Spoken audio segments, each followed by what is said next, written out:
A little bit on space game stuff. I've taken a bit of a break from doing this for a bit because I got really busy just with regular shit. And then I got back on the video game train, kind of. But I have this space game project that I worked on. It contains a module that allows me to generate a universe-sized amount of stars and such. Hold on. At different scales and distributions. As you can see here, you can fly through it, and it's just, there's like varying orders of magnitude. You can see we're kind of like barely moving through the stars over there. But now if I go faster, and so you just basically have these varying levels of scale that we can move through.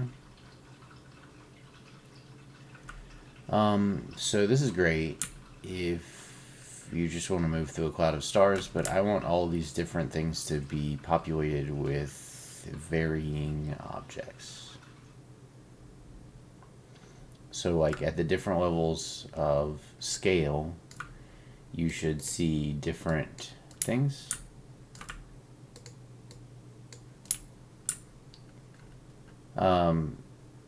So I started yesterday doing some work on the planet textures, the virtual planet textures. Oh, oops. I didn't have the capture on. Anyway, this is what I was just talking about. I have this basically a procedural octree that generates nested scales of populations of things. Right now they all just have this kind of default star texture that I put on there, but you can see as we slow down that we're just going, like, it gets smaller and smaller, smaller and smaller collections of things, basically. So now I need something more than just the star texture to put on all these things. I'm working on some procedural planet stuff in this other level. So we'll go ahead and open level.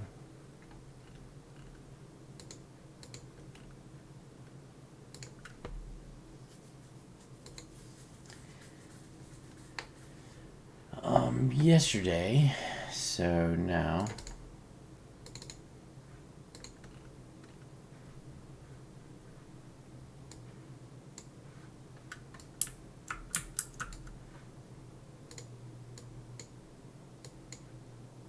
go back down to normal speed.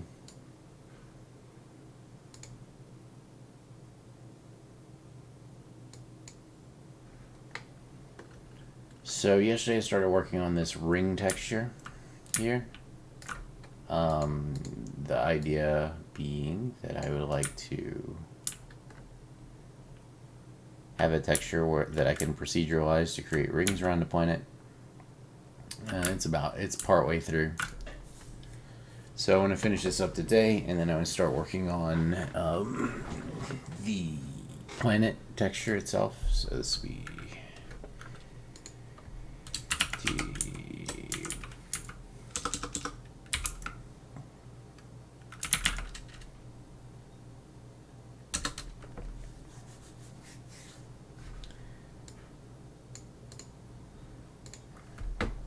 Alright, so we were in this dust rings, and I had a tutorial from Organian's Puzzle Box that I was looking at, because it's a super great channel for this kind of stuff.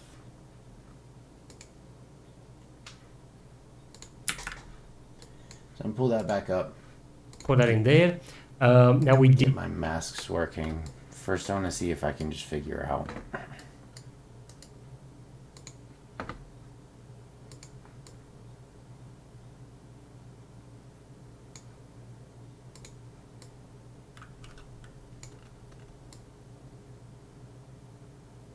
That's interesting.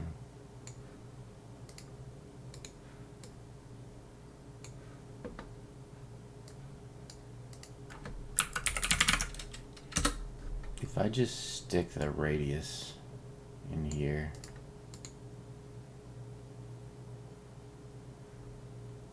And a 0.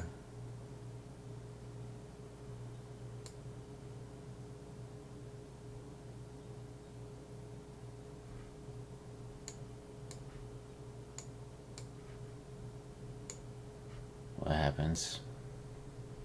Nothing.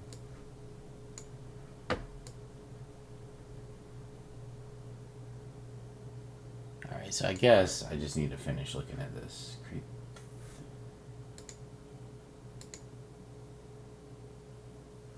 We're gonna bring this up here, like that. And this one, we are going to drive a noise through. So let me just search for the position type of effect. Fine. Let's have a look. Let's just apply this. Areas remain a bit more visible. The darker areas, and we want to start working here because there's a few points to be added. The first thing that we want to do, we want to add the virtual coordinates for our ray trace plane in world units. So with that in mind, we actually have a node for that. So virtual plane coordinates. And this is a node that will require a plane normal axis and a plane center. So we're literally we're declaring that. So how do we declare the plane center? So we can actually take the object position, and then we plug that in there, and then the plane normal axis, right? This is a coordinate. This is a 3-point coordinate. We can do this by taking the object orientation as well. Here map. The object and dividing that value by. Divide by the radius. We're now going to this ring, and this is going to be the inner edge. Mass. So that's why we have 2 of them. With that in mind, we need to fill up all these values. So we've got the edge hardness, which we can control with a parameter, and then we need to control the outer and the inner edge by using the radius. So we're going to do that via parameters as well. That's why we're going to add a multiplication here and a multiplication here. We're going to add our parameter. This is going to be the inner edge right here. And we can connect this over like that. Let me just duplicate this parameter, bring it here. We're going to call this the outer. That's probably why. Edge. Let's just try and keep the naming the same. And then we're going to put that into here. Okay, just make sure that, it's either in A and B, but normally parameters, you want to put them in the A value like that. So we've got that, and we're going to multiply a singular value between that. So we have like a default start point. We'll decide what that needs to be in a bit. But then this part here connects to the radius, and then this one connects to the radius as well. Now we need to set up the hardness, and we're able to do that with a parameter as well. So we're going to call this edge hardness, like that, and the edge hardness will connect to both of these in that way. Now, some default values that I've worked out, so you could probably set in here a 1, and then the inner edge and outer edge, you don't want to up too much away from the plane, so maybe 0.5 here, and these are just default values. Obviously we're going to change them, and then the inner edge at the 0.2, something like that. Okay. But we're going to change these values anyway once we start doing that. Now in the A point here, we can connect our divide node that we've done, something like that. Try and keep your material clean if you need to. Maybe add more points like this, and just make sure you do clean it up after I get it working. Noodle fest in here. Okay, so we've got that in there. So far we are a default value of 1. We'll keep that to where it is, but as you notice, we have no value of B. So what we're going to do is we're going to provide it a number, a constant of 2 with no value, and we're going to connect that in there, and we should be able to do the same here. Okay, so something like that, so we don't get an error when we compile. Now we need to have a look at doing some sort of subtraction between the two. So we'll add a, we'll type in a subtract like that, and we'll connect these two together. You see, like that. Okay, now I want to just quickly break this material. Okay, hang on. Let's take a look. I'm gonna do it exactly the same way he's got it. Okay, so we've got sphere mask 1, edge hardness going to both, multiply by 1 with the inner edge down here, a multiply by 1 with the outer edge up here, this guy, this divide the UVs with this plane thing by the object radius. That all looks correct to me. We'll snip it a bit further, and in our material we use the virtual plane coordinate over here, right, to this node to project our UV coordinates onto our object. And we're in the plane normal axis. We've set the object orientation, which just a correlation between that. The constant 2 points connecting to. What's this look like?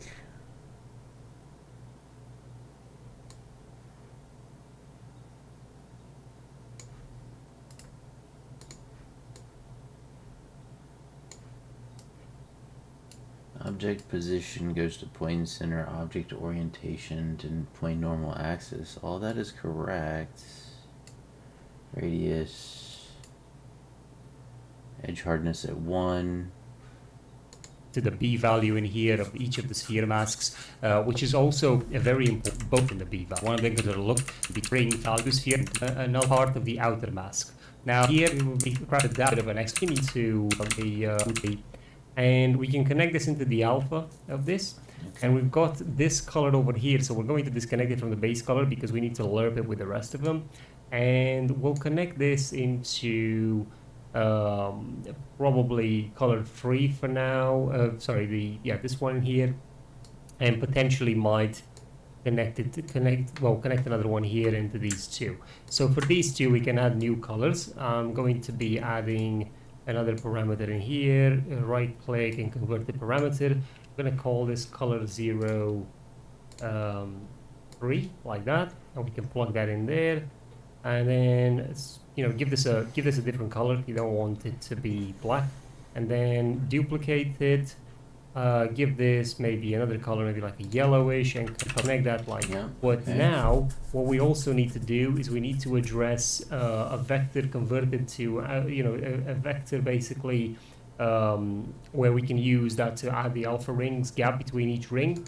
So without this, our noise would be visible at all times. So until the point where the outer or the inner sphere mask comes into effect. So we've got to create a bit of setup in here to make this work, because right now if we connect this to the base color and we connect this, let me just stop the preview here. So stop preview mode. We connect at the base color, we're not really getting anything, and if we connect this to the opacity, again, we're not really getting anything. So we still need to use another vector to radial value. So I'm going to actually duplicate that and bring it. You don't want to use multiples of these like that. Usually, and if you can this help one, if you can do we the same are thing going with to one. drive a noise through. So let me just search for a noise. And this noise, we are going to be looking at what's the best value to be used, but normally it's probably a gradient. But let's just we'll have a look to see. With this noise, we're going to use the linear distance. We can actually use the vector converted to angle as well, and I'll show you what that does later. We've got the noise over here. We do want to sort of be able to control this as well. So I'm going to do the same thing where we add a randomizer, and we can actually connect the same one from here. But you don't have to do a connection like that. You can just duplicate this and bring it up here. Plug that in there, and now we can do a multiply in here, so we can add a controller for this. I'm going to connect this to the position, and in the multiply in here, add a new parameter. We'll do a frequency 02, so that's a 1, and then connect it over like that. And now this noise, we can increase its strength if we want to by doing a multiplication. We'll add a new parameter, call this intensity, and plug that in there as well. We're going to clamp the value, so it's between 0 and 1, so that's why we're going to be searching for a saturate node, and connect that together like that.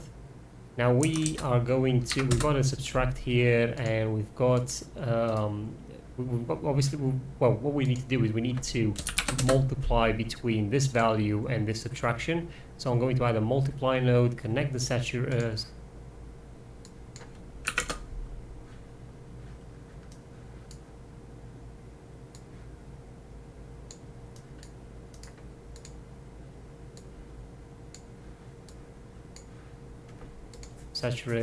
with the subtract like that, and now this multiply can be connected into our opacity like that. Now if we press apply, this isn't going to really be very helpful because everything has now disappeared, because we still need to fix our missing color from here, and we still need to do a bit of mixing of other materials as well. So first of all, let's just see. Yeah, we could probably use this, and let's press apply, but we also need to obviously connect it to something. We don't have anything in the base color right now. We're not going to be able to see anything, so the only thing that we've got plugged in is an opacity. So I'm going to take the little four inputs and I'm going to put that into the base color like that. I'm going to press apply, and let's now have a look at some of our values, because what you'll notice in here is that we have some default values that are not exactly right. Like for example, this intensity, we'll need to play around with it. We're also going to need to look at what sort of noise to use, and of keeping the randomizer to 0, the same thing as down here, so that's fine. Let's have a look. Let's just apply this material. And one thing you can do is you can click this arrow right here, and it will show you what's going on with the material, right, with the noise. This is what we're seeing right now.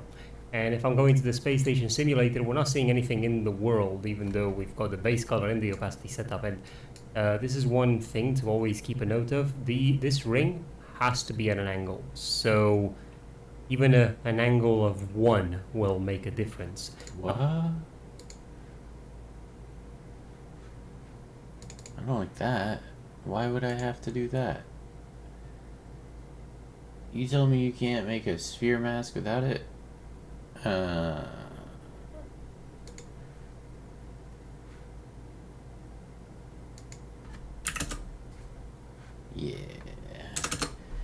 I don't know why his sphere mask is working. Like, cause when I do this, it doesn't work at all. Let's try. So let's try something else.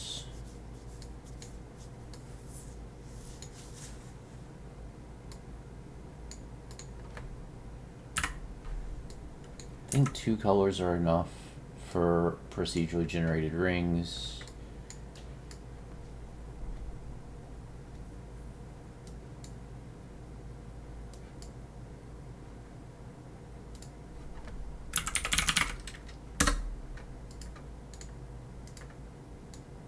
Let's start previewing this node.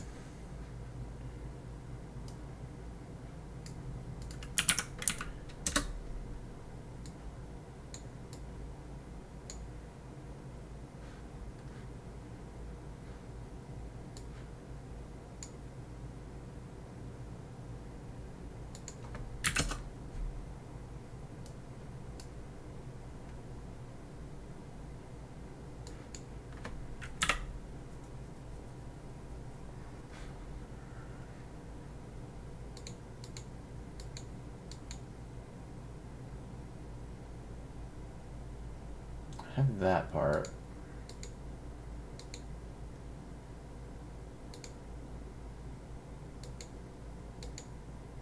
Gonna be the best one. Like for example, Voronoi is pretty cool. If you guys wanna, here just sort of replicating this from here.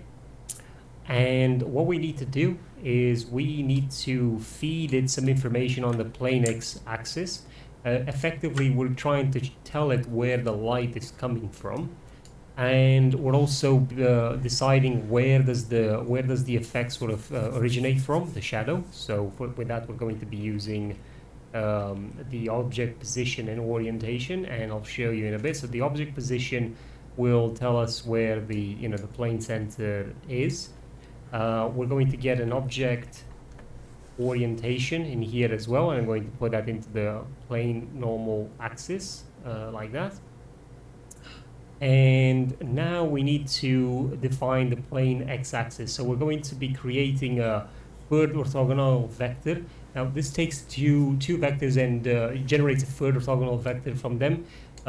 This ensures that our vectors are orthogonal to each other. The first vector's direction is favored over the second, so bear that in mind, and that's why we're going to take this great third orthogonal vector node, connect the vector 3 because we're create third orthogonal vector. Vector 3. Doing an x, y, and z.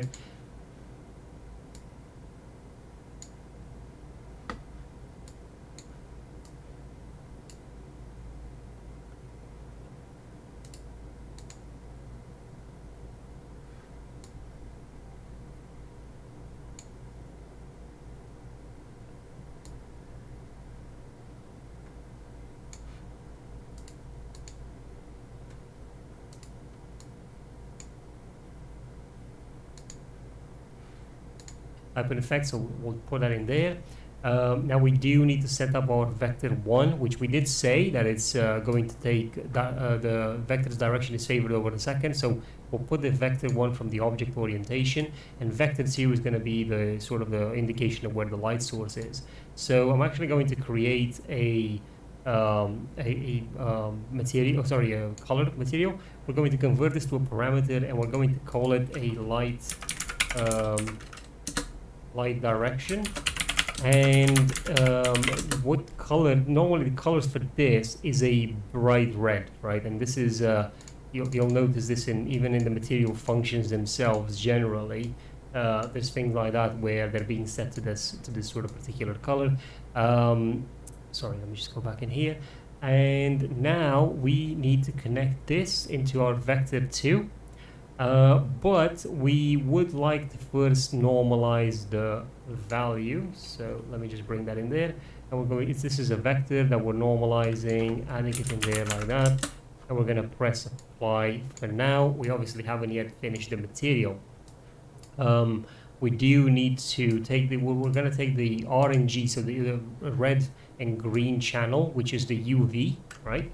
We're going to be taking that information. We're going to divide the virtual plane coordinate by the object radius, because we do want our shadow not to cover the entire plane but just a portion of it. So we're going to add a divide button in here, take the UVs, and we'll take the object radius as well, connect that into the B value like that, and then we can search for a break out. Hold on.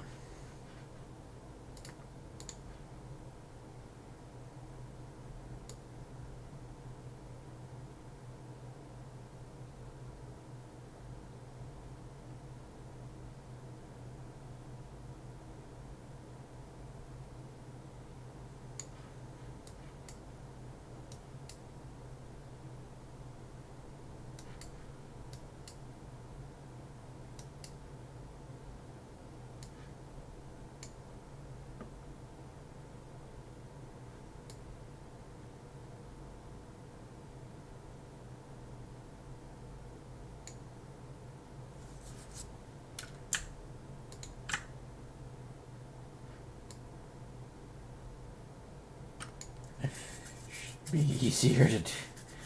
Let's see.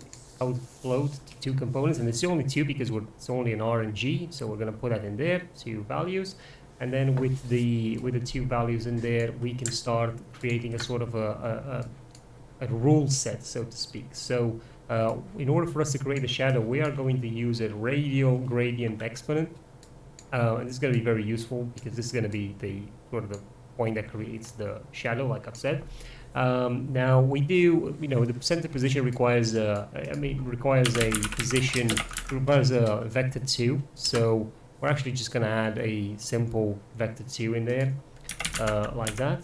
Now the radius of this is something that you can define, but for now we'll just add a value, and we'll do a sort of not a very large value, maybe like a 0.5, something like that.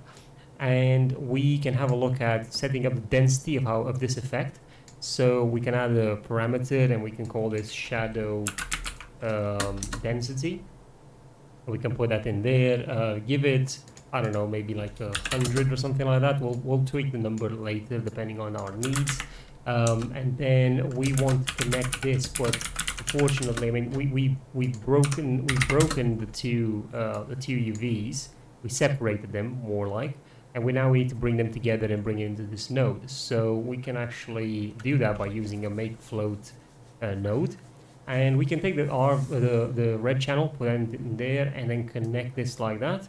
But now for the green channel, we need to create a rule set, like I've said. And this is, again, we're trying to do multiple operations in order to get that properly done. Now we need to calculate the sort of direction of the light as opposed to the normal of our plane. And we already have the object orientation that we're using. We've got the light vector. We're going to duplicate these two, bring them over in here. And we're going to want to do the dot product between the object orientation and the light vector. And this is one way to, when calculating lighting, the dot product can be used to find the angle between the light direction and the surface normal. So with this in mind, we're actually going to bring the dot product, connect this over into the A value and the light vector into the B value. Now we do want to get the absolute value of these vectors, so we're going to use ABS for that. We don't want any negative values on here, just positives. And we're going to hold on. So he plugs object orientation here and bring the dot product, connect this over into the A value and the light vector into the B value. Now we do want to get the absolute value of these vectors, so we're going to use ABS for that. We don't want any negative values on here, just positives.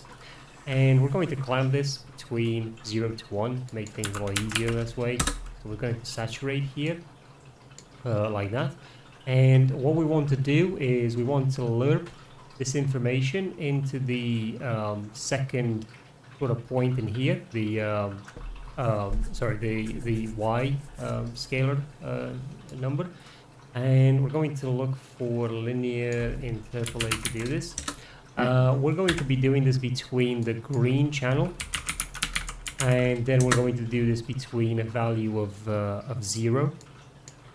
So we're lerping between 0, which means don't display the shadow, and feeding the information to display the channel.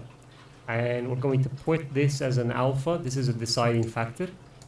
This is going to decide whether or not we have a shadow being displayed in what area of the plane.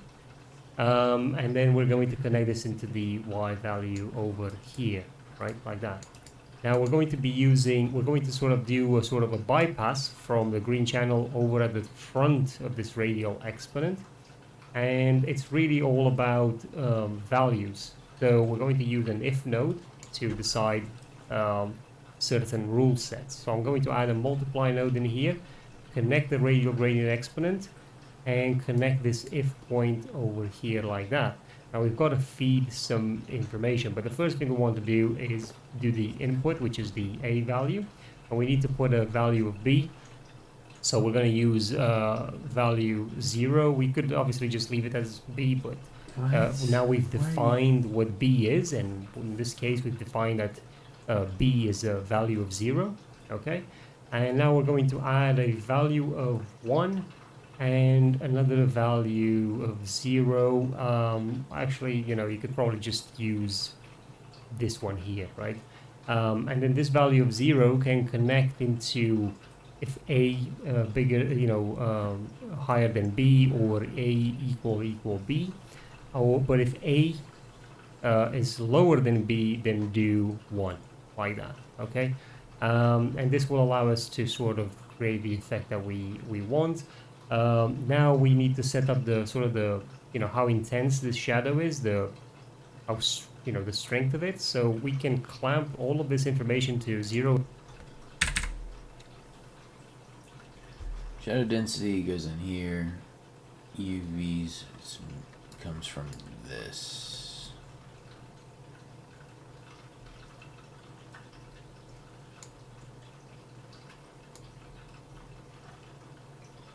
Oh, I.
Okay.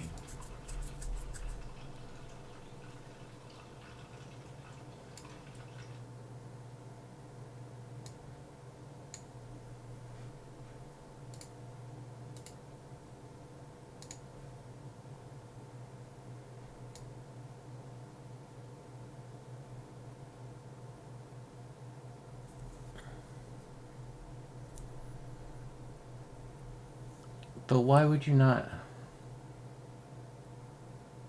Not sure I understand why you wouldn't just. Okay, so let's save this and go look at it outside. But I'm not sure why you would do this instead of just having it actually be mapped on the plane, right? Could you not just.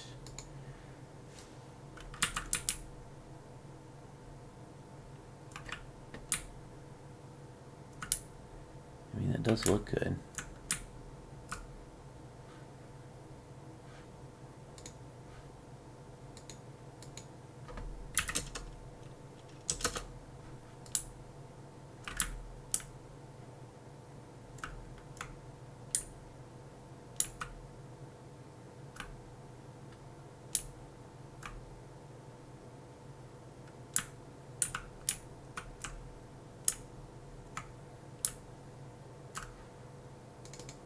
Okay. I think you left out the part where I need to connect this virtual plane coordinates to everything.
Okay, making some progress here.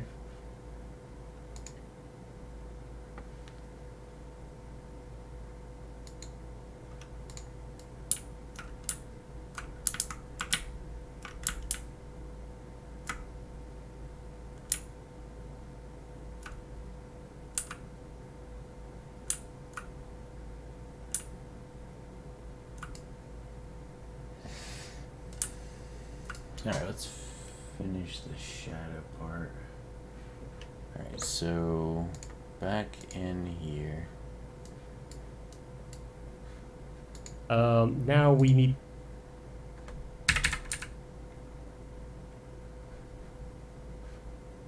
The G comes down into a lerp and back into this, but also down into an if.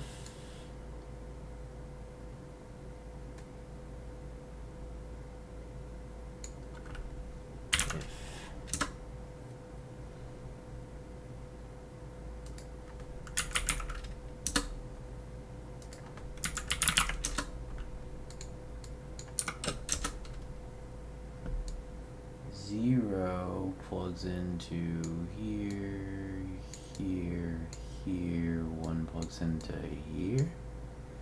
According to this graph. or A And I'm looking at. equal B. Oh, but if A is lower than B, then do 1, like that, okay? And this will allow us to sort of create the effect that we want. Now we need to set up the sort of the, how intense this shadow is, the strength of it. So we can clamp all of this information to 0 and 1. So we've got some really nice fine details here. And I can add a multiplication, can connect this over like that, and then add a scalar parameter. We're going to call it shadow strength, like that. And then we're going to connect this into our multiply node, and now we can take all of this and plug it into here and press apply. Now if we have a look, if we take this sphere away, nothing's actually happened. There's no shadow. Hang on. We're going to connect this into our multiply node, and now we can take all of this and plug it into here and press apply. Now if we have a look,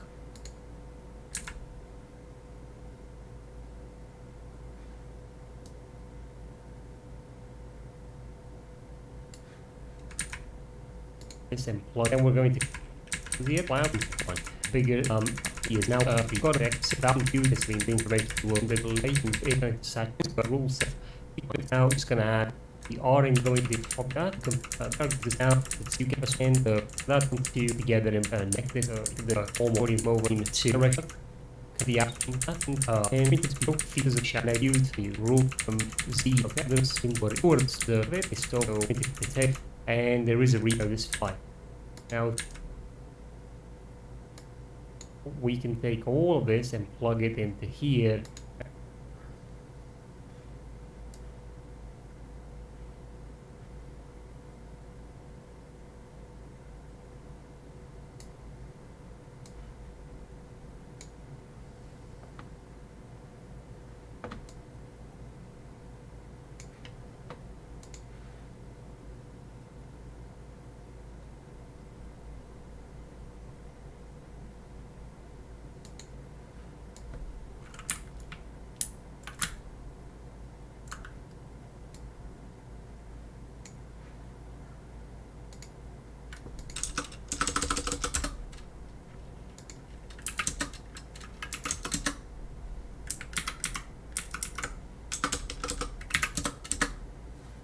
And press apply.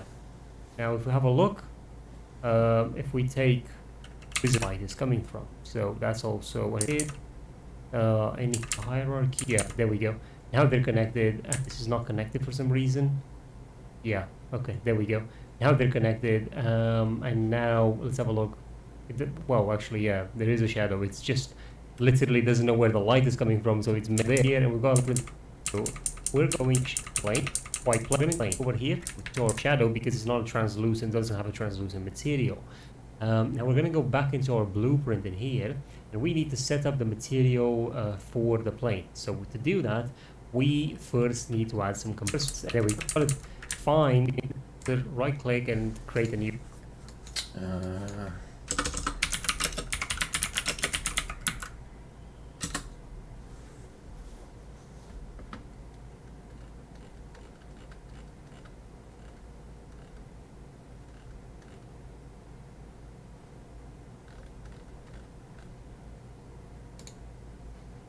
Is coming from, so it's made everything into a shadow, right? You can see it's still there, but it's shadowed.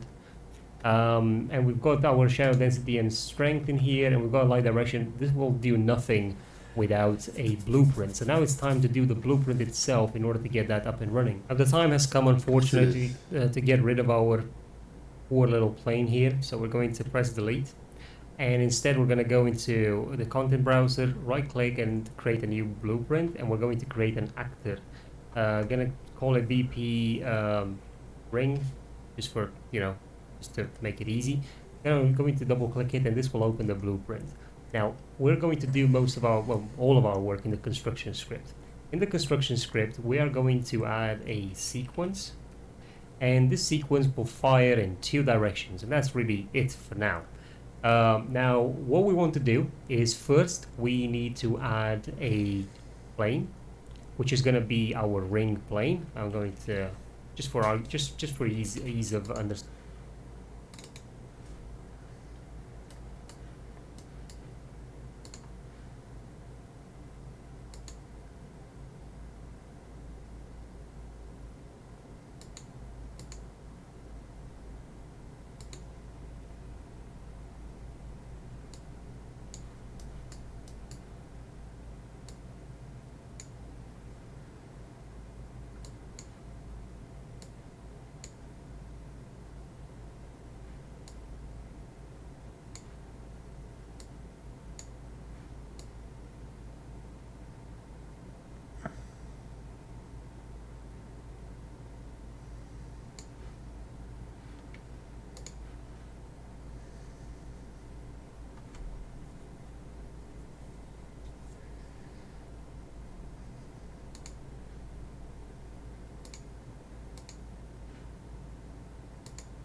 Did there?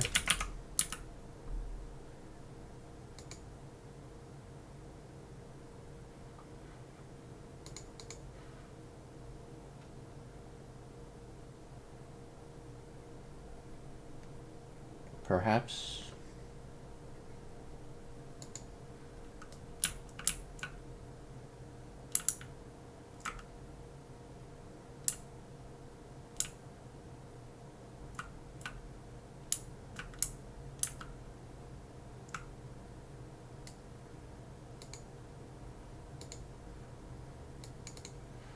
Well, that's obviously not going to work.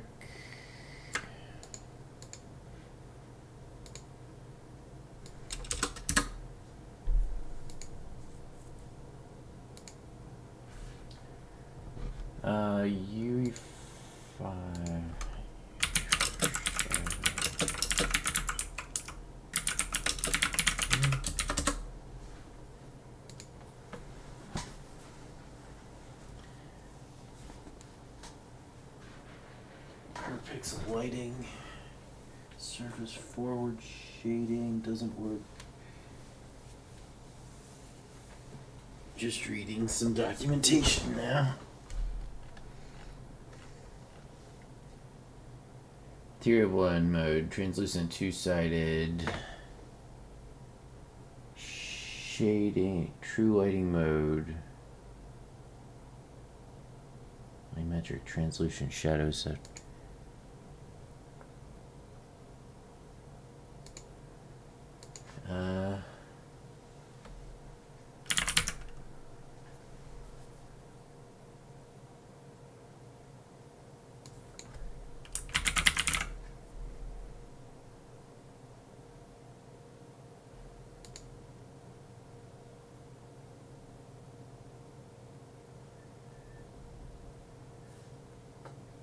Tier blend mode, translucent two-sided.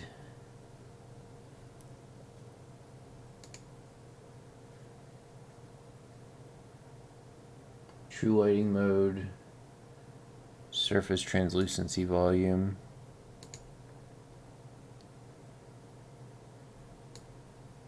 And then mesh, place and level. Selected volumetric translucent shadow.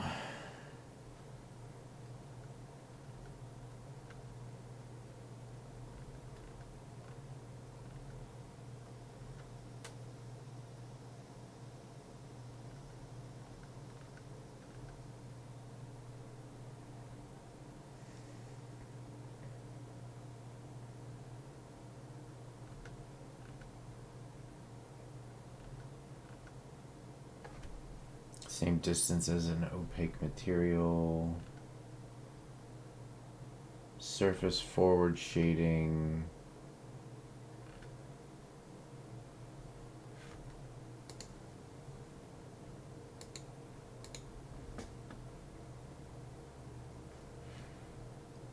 Change the blend mode to masked. Advanced dither.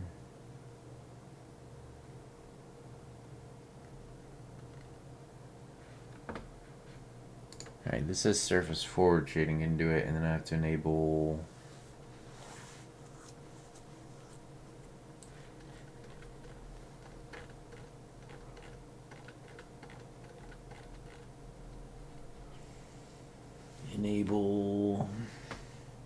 volumetric translucent shadow.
Alright, well I guess I gotta do it the way that he was saying. but I'm not sure. Okay, I'm gonna start over from scratch probably. Or not from scratch, but I'm gonna like run through the whole thing again. Okay, I mean we got, wait, is that a shadow?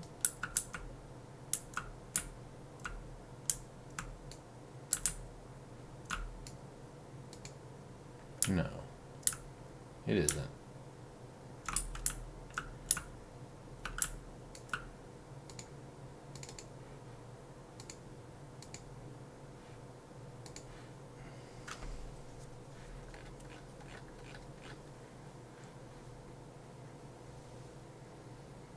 I do kind of wish that he would go like do a once over the whole thing. Okay, this looks good.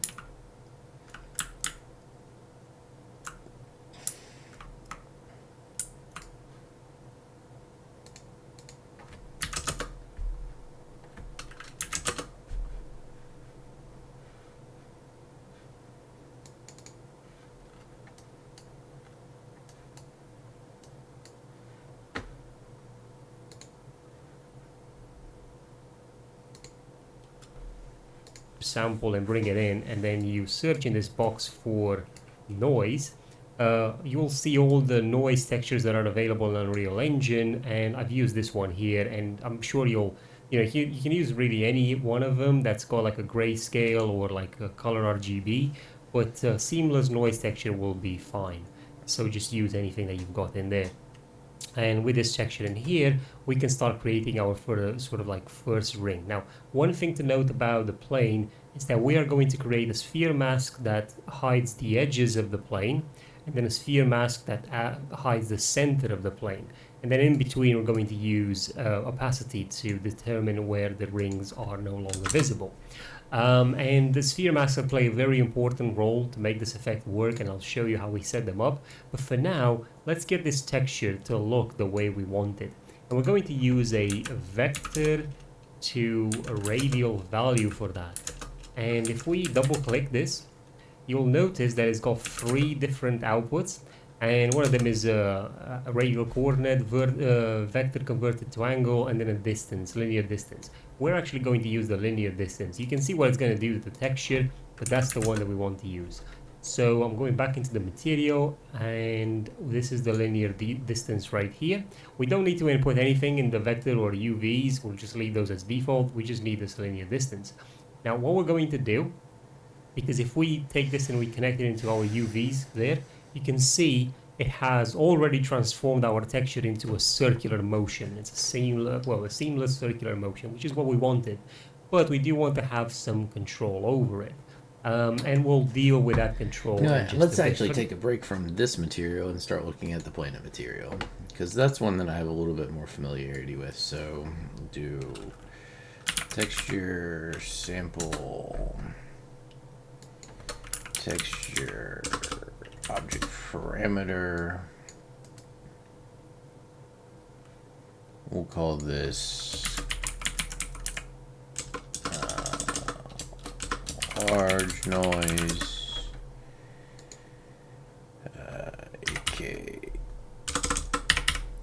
AK noise. Let's start with some sphere wrapped 8K.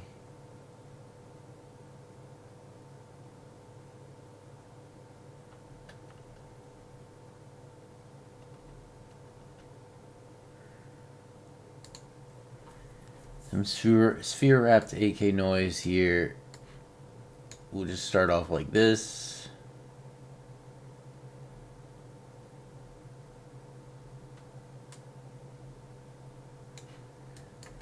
Alright, so actually start off here.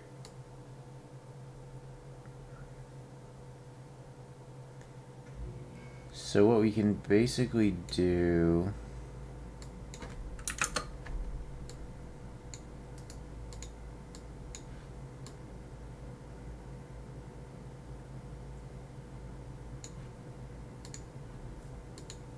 the noise is too big.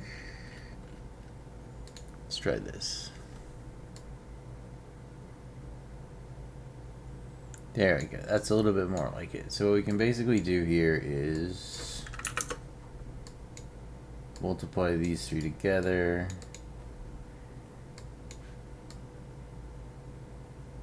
To get a baseline.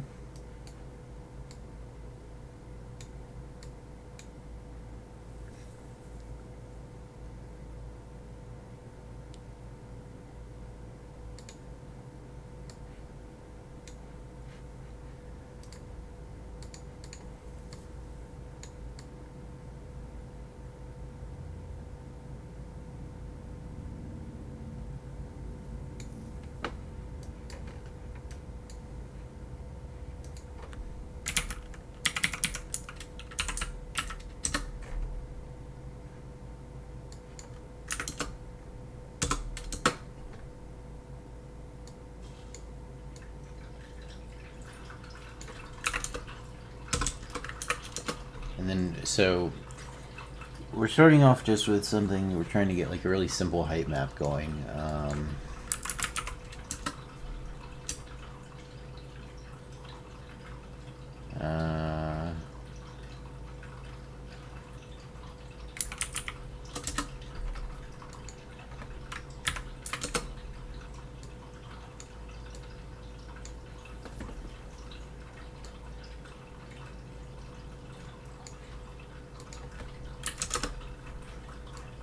And this will let us get some lumpiness on our object based on the height map here.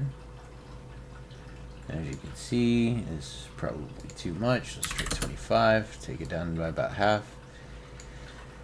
Okay, so now we want to find a way to block out some continents. So how can we go about that? Well, we can take this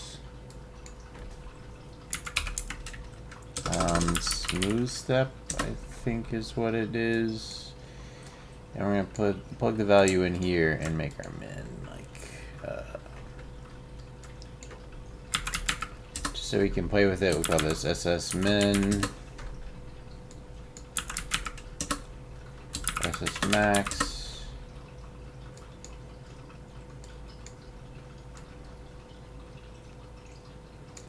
I'll plug this in here and here.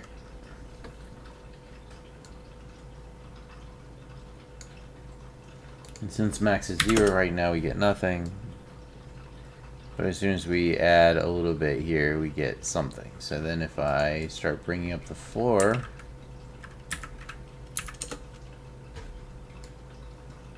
you can see that we start getting more continents and stuff. And instead of doing all of them multiplied together, we're just going to do the red channel. Alright, so here we go. We got the red channel.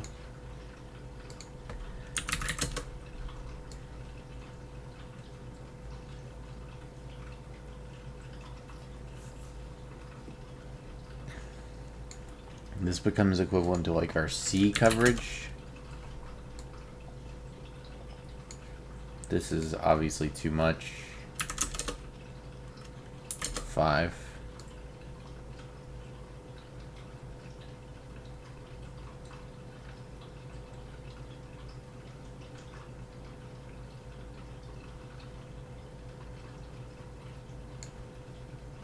Alright, that feels like a pretty good starting point. This alone allows us to block out some continent-sized shapes, which could be used as a mask, right?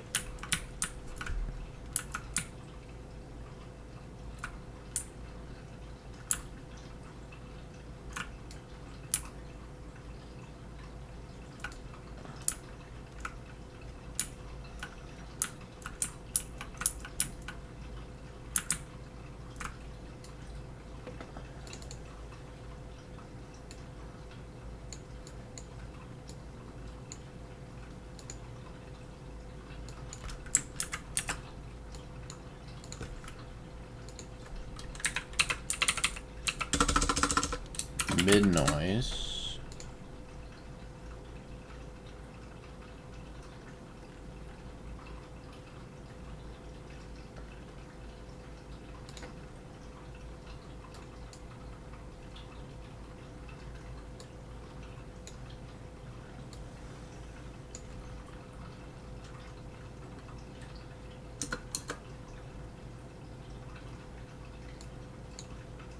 Now, if we just wanted to straight up blend the two, we could do like this. And we start to get some more interesting variation, and actually we should be dividing by 2 since we're adding two things together. We divide them again to take the average.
Just turn those off for the moment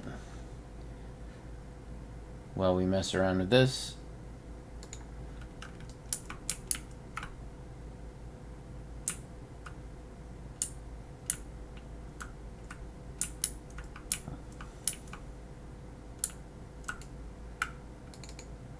And what if instead of doing it like this, what if I did something like this?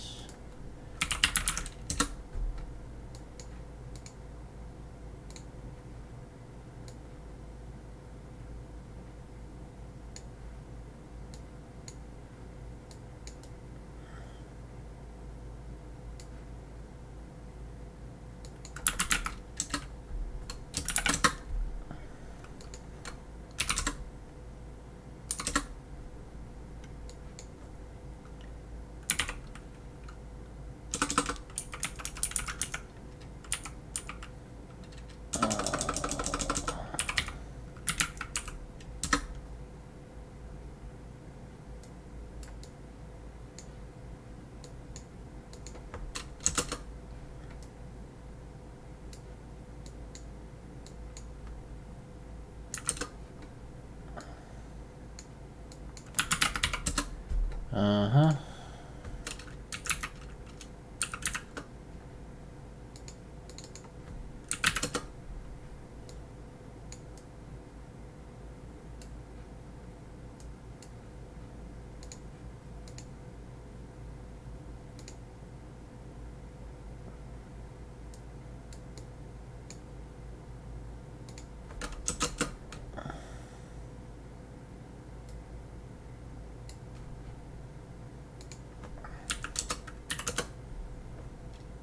One. All right, now we're starting to get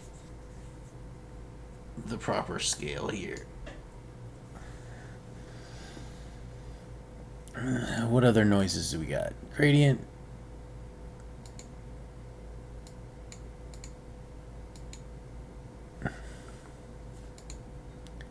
Voronoi.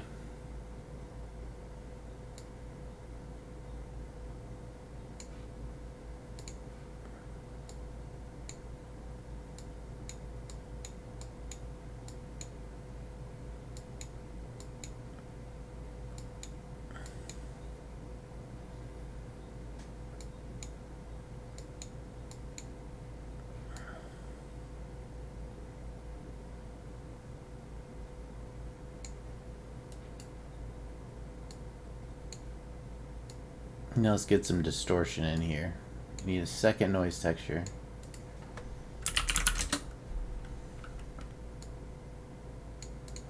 You use a different type of noise. And we're gonna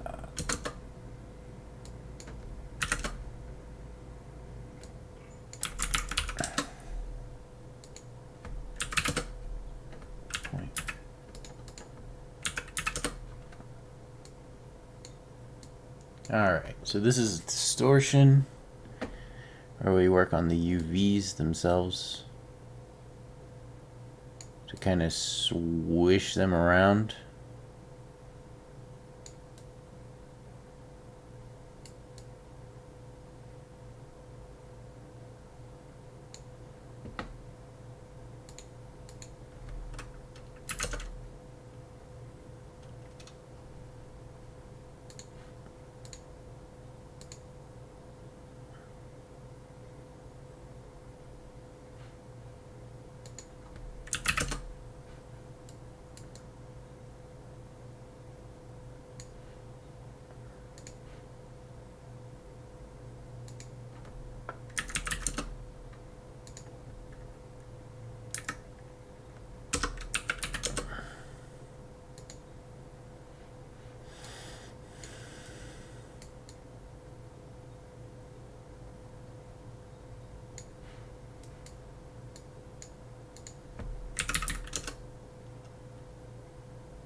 And for this part, I'm just working in black and white to start because like there's no real point in moving on to colors until you figure out your height map and masking and such.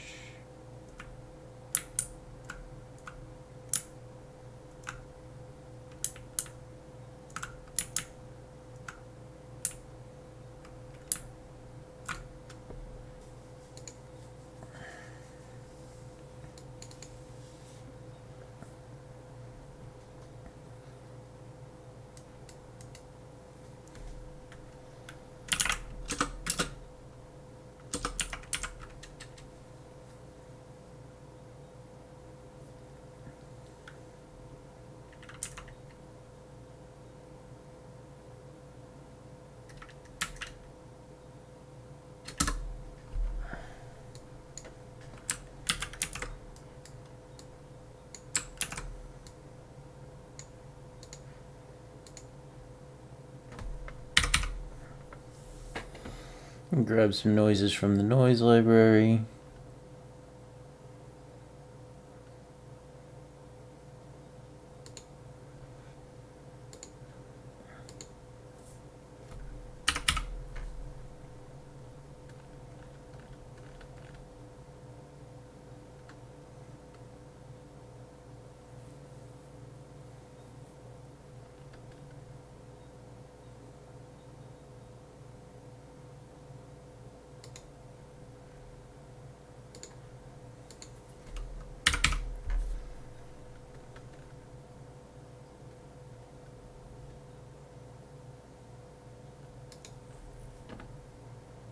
And that's the same one.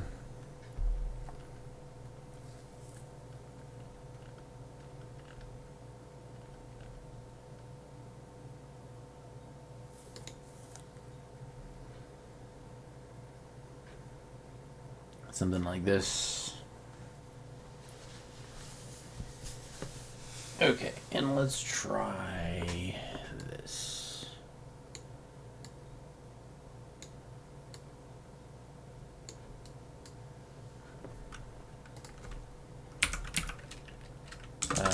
Text cord.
And then likewise,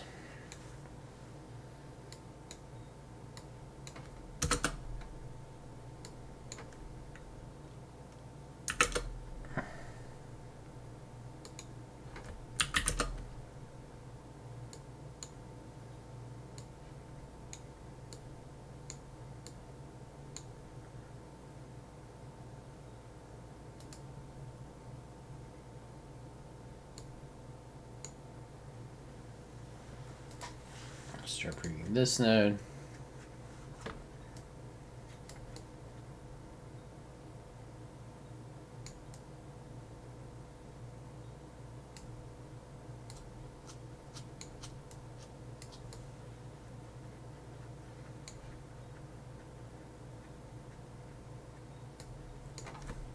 Your scalar parameter.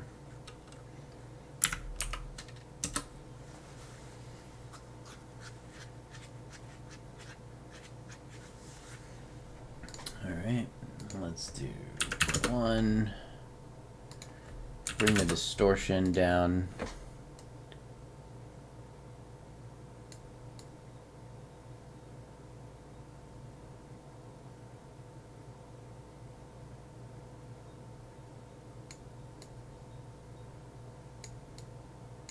You start to get something that looks like it might be usable. Alright, now let's break these up. I just want to add 0 so that we can preview each color. I'm not even using these for anything. I'm just gonna plug the different channels in here so that I can look at each channel by itself. So what we're really after is like a nice height map.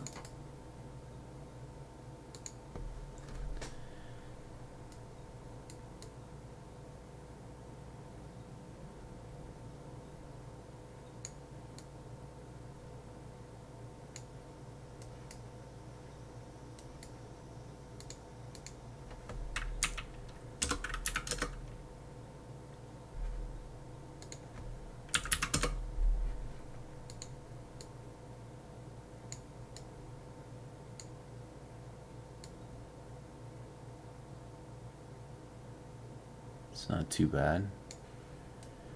So then I could say, alright, just a previewing node.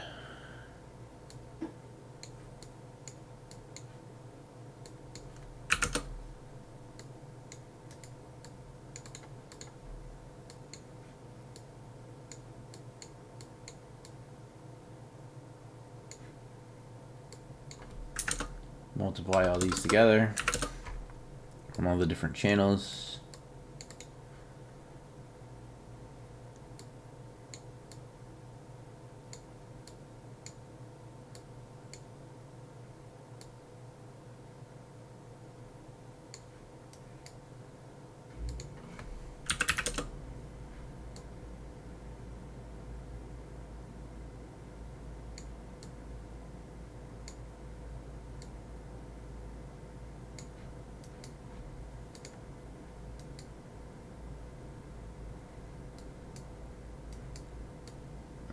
This also needs to... So the reason we subtract here is if I'm taking a grayscale between 0 and 1, and I just run that through a coefficient, then it'll only shift in one direction.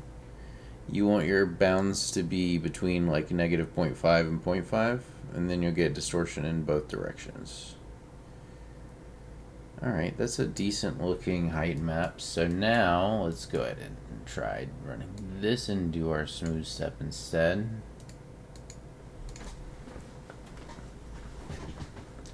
This is obviously going to be too high.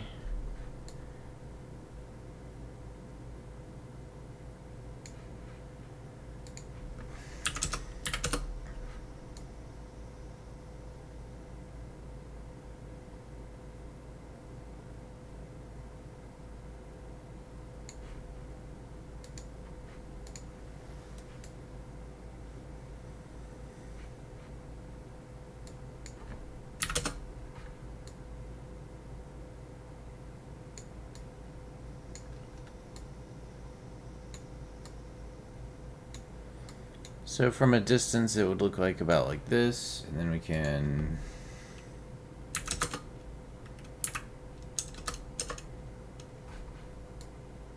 bump the world height offset. 100's probably too much. Let's try 50. And let's get a nice high-res sphere to put it on. Because the one I'm using right now is just the default.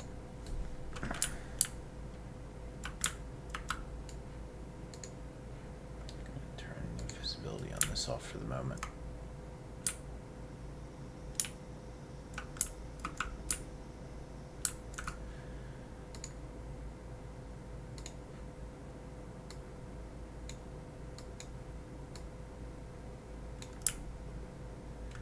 And a little bit of a backlight here so that I can see the other side.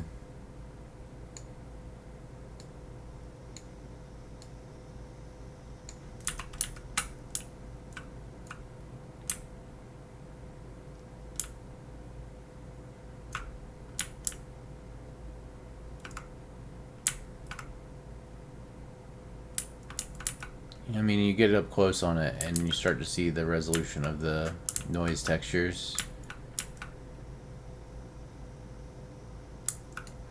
Still too much distortion.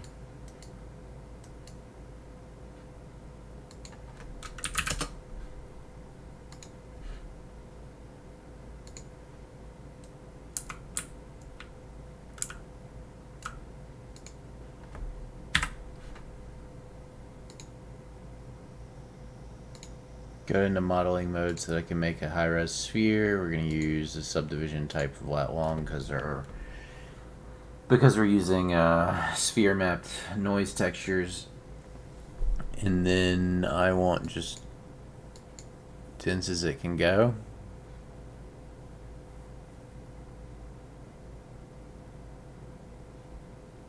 Pivot location centered.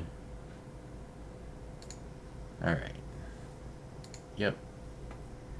Alright, now we have a lot higher res sphere here. Should be able to get more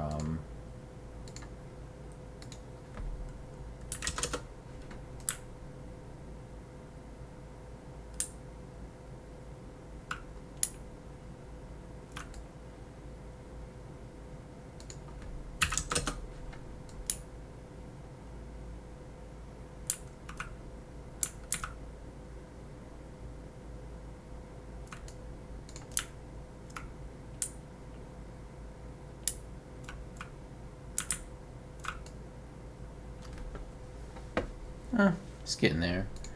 There's definitely a lot of work I want to do here, but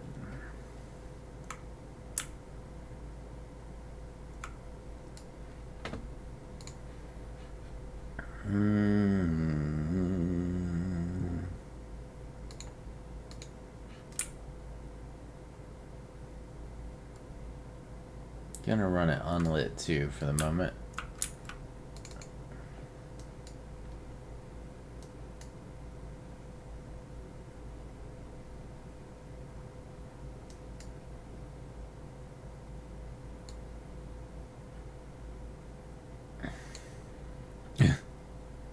This is the one with the noise nodes.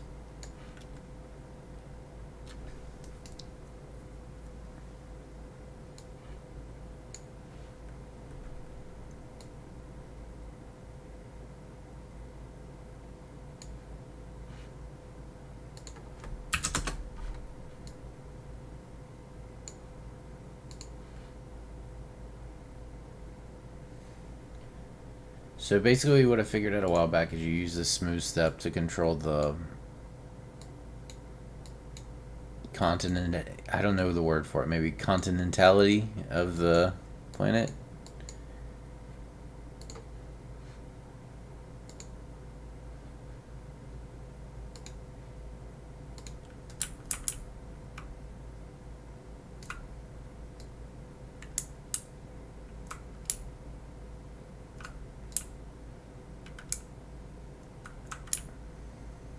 The only problem is Since I'm using these spherically wrapped textures, you get this distortion at the poles. There is another option. I have these 3D texture noise cubes.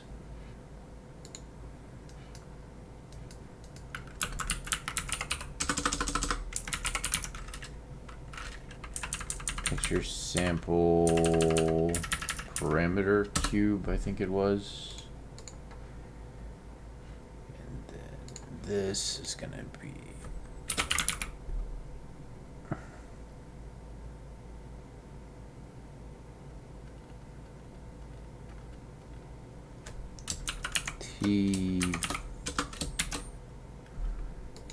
T volume.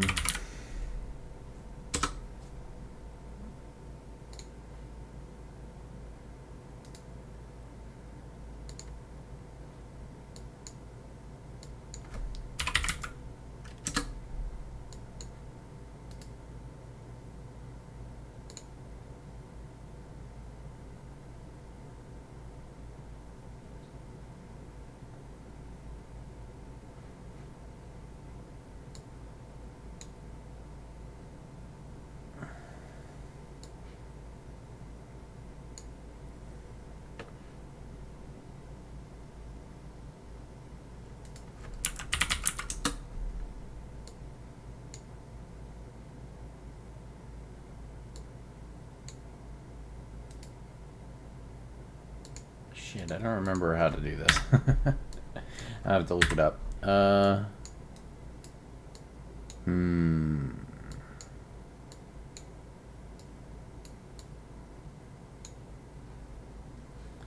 That's annoying.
Alright, so if I do it that way, I just can't distort the G, basically. We can distort, let's do full distortion and get a feel for what's going on here. We can distort our texture on the axis that doesn't like push it up and down, basically. As soon as we start, because what you got to think about here is you're modifying the UVs, which is going to basically push the texture around, right? Push the texture sampling around. And if we are pushing our textures up and down when it's a spherically mapped texture, we can push it left or right, but we can't push it up and down or we get that artifacting that I was seeing earlier. So let's see. Here we go. Here's this guy. Plug this in here.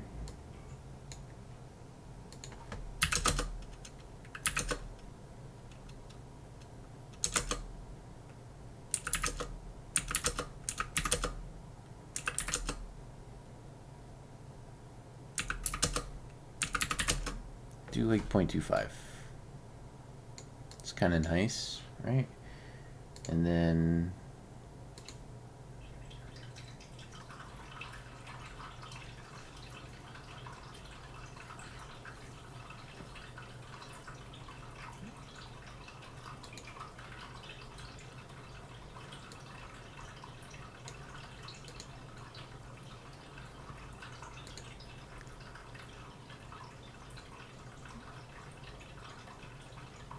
Just testing different noises here.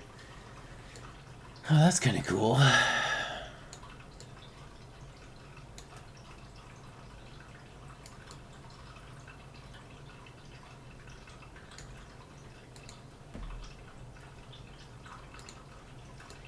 Go back to the initial selection.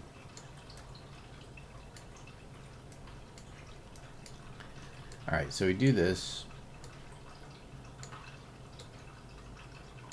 And then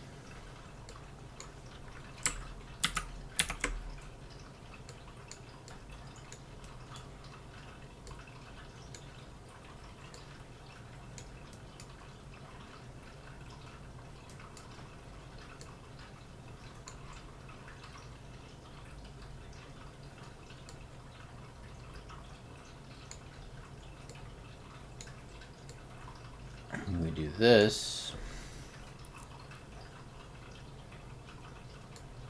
This goes into right here.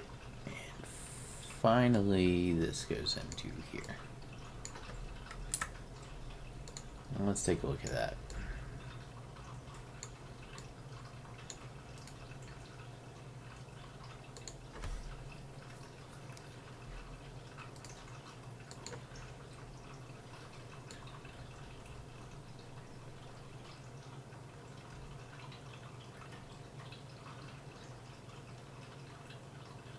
Looks like we got no more polar distortion.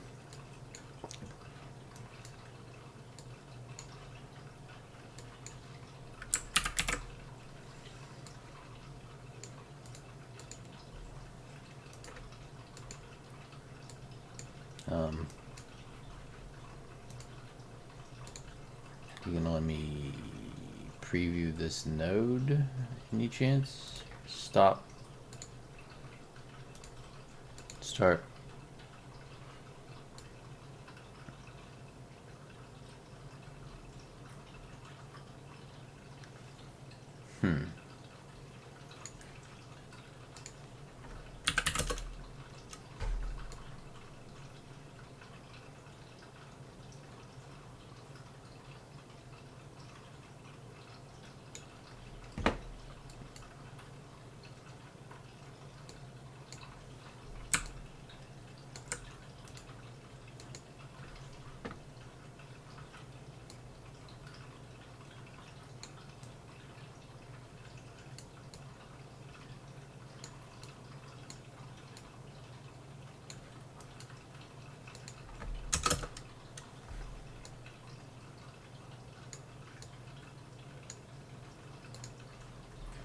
Let's just save it like that and take a look outside.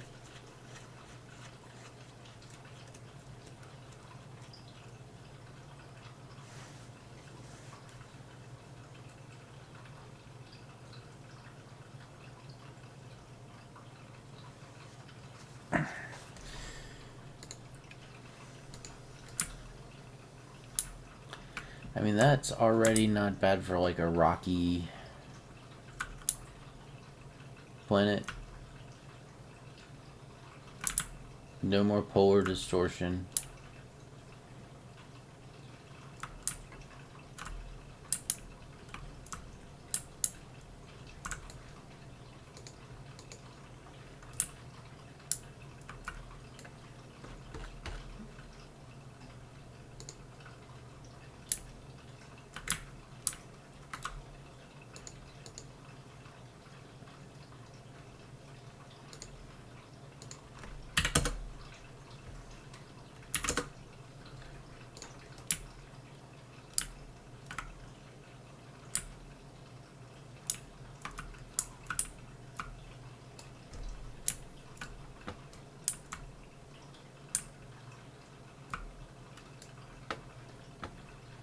And then select this guy, back to our planet texture.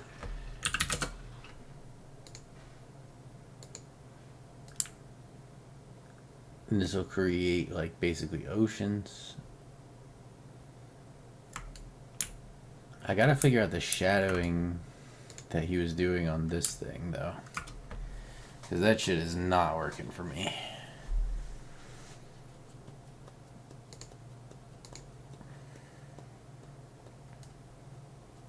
Gonna have to think about that one.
Just seeing what it would look like with the other noises. The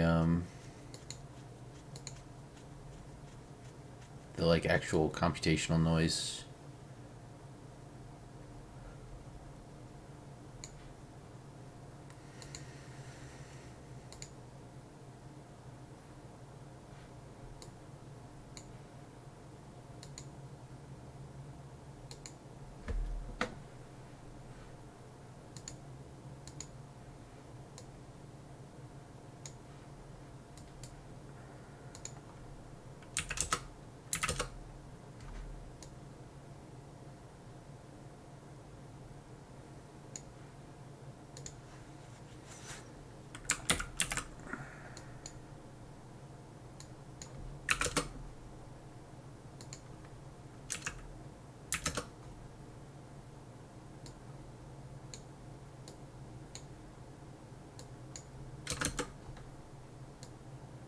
Now if I distort this, what happens? I mean, that's cool. I don't think it's particularly useful for what I'm trying to do.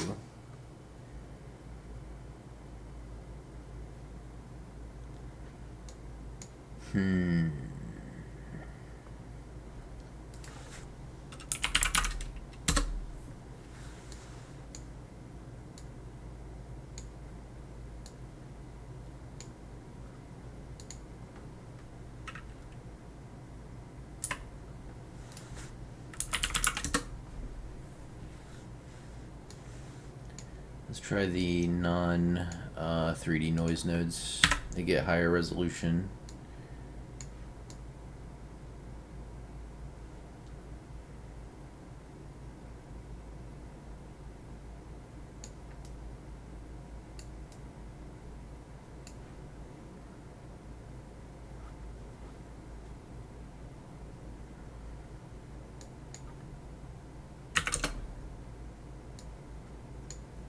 We need to be able to tone down the distortion amount.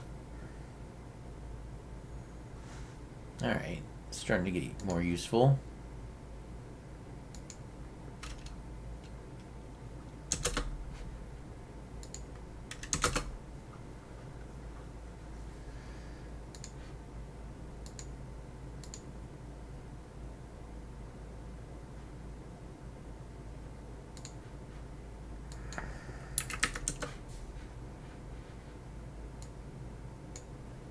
Let's try inverting the distortion noise.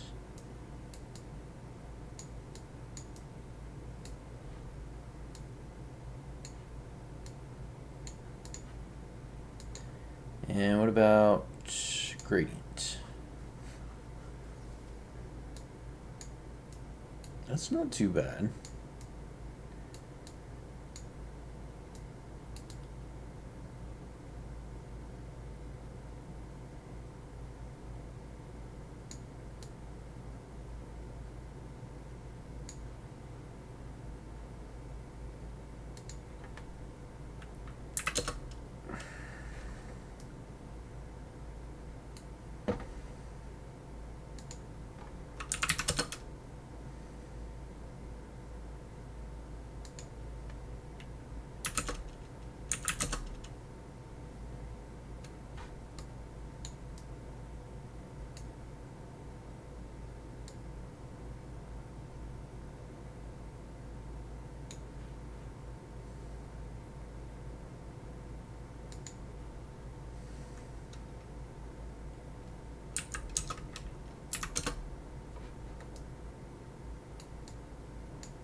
Just looking, experimenting now, basically just monkeying around with it. Okay, so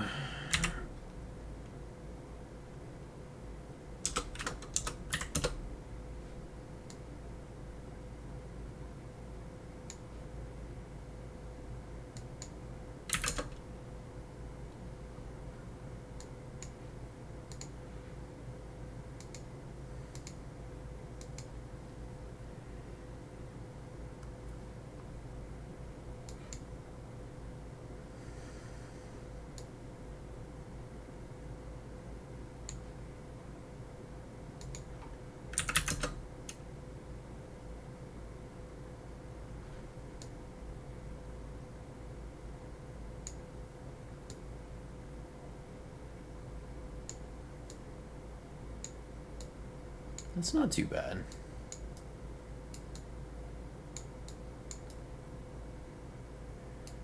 The problem is that when you get up close, it looks like that. But from like this far away,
flip it.